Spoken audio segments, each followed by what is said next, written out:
முத்தையா சுவாமிகள் செய்வினை தொடர்பாக சுருக்கமாக இரு உதாரணங்களை குறிப்பிட்டிருந்தார். முற்பிறவியில் செய்த வினை மட்டுமல்ல, இப்பிறவியில் செய்கின்ற வினையும் இப்பிறப்பில் விளைவை கொடுக்கும் என்று சொன்னார்.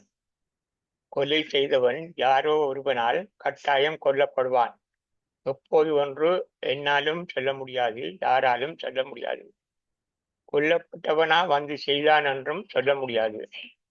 கடவுளும் அதனை செய்வதில்லை. எதை நீ செய்தாயோ அதனையே நீ பெறுவாய்.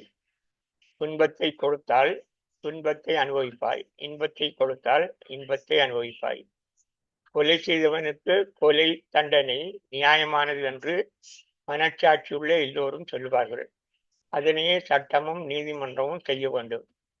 ஆனால் வக்கீல் பெருமையும் செல்வமும் பெருக்குவது குற்றம் செய்தவனை காப்பாற்றும் திறனில் தங்கியிருக்கின்றது. இதற்காக நீதியும் சட்டமும் நீதவானும் என்று முத்தையா சுவாமிகள் கேட்பார். இதற்காகவா நீதியும் சட்டமும் நீதவானும் என்று முத்தையா சுவாமிகள் கேட்பார். சட்டம், வக்கீல், நீதவான் ஆகியவற்றில் தொழில் தர்மம் அதுதானா என்று கேட்பார். ஒரு வக்கீல் பாதிக்கப்பட்டவனுக்கு நீதி கிடைக்க செய்வதற்காக பணத்தை பெற்றுக்கொண்டால், புகழை பெற்றுக்கொண்டால் அது தொழில் தர்மமும் நியாயமும் ஆகும். செல்வந்தர்களும் அதிகாரத்தில் உள்ளவர்களும் குற்றம் உழைத்துவிட்டு வந்தால் காப்பாற்றுவது தொழில் தர்மமா?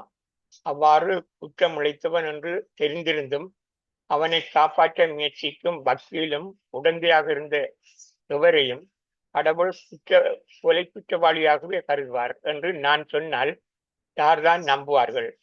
ஒரு வாகனம் திருத்துகிறவன் பணத்துக்காகவோ கொண்ட வைராக்கியம் காரணமாகவோ வாகனம் இலகுவாக விபத்தில் சிக்க வைக்க நினைத்து செயற்பட்டிருந்தால் அவனுக்கு கடவுள் கொடுக்கும் தண்டனை இல்லை, அவன் செய்த வினை பல கொலைகளுக்கு சமனான விளைவை கொடுக்கும் என்று நான் சொல்லுகிறேன். நம்புவது உன் முடிவு என்று முத்தையா சுவாமிகள் சொன்னார். வக்கீல்களுக்கும் நீதவான்களுக்கும் எத்தொழிலுக்கும் இல்லாத சம்பளத்தை அரசாங்கம் கொடுக்க வேண்டும். அவர்கள் வேறு எதையும் எதிர்பார்க்காத மனநிலையை ஏற்படுத்தப்பட வேண்டும். குற்றமுளைத்தவர்களிடம் பணம் வாங்கி காப்பாற்றுவது தடுக்கப்பட வேண்டும் என்று முனிவர் சொல்லுவார்.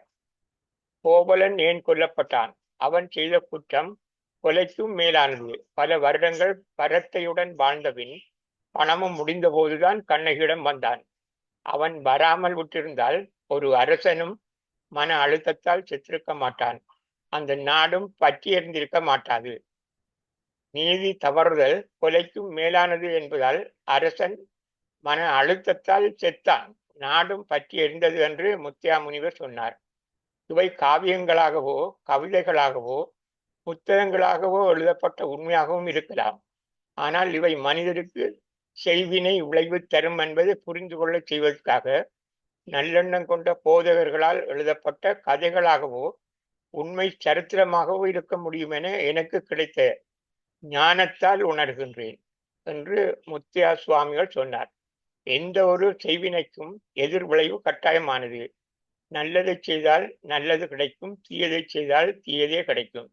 அதிலும் விசேடமாக தொழில் தர்மத்தை மீறி தீங்கிழைக்கும் குற்றம் மிகுந்த பாதிப்பான விளைவை ஏற்படுத்தும் என்பது எல்லா தொழிலாளரும் தெரிந்து கொள்ள வேண்டிய விடயமாகும் என்பது முத்தையா சுவாமிகள் கருத்தாகும்.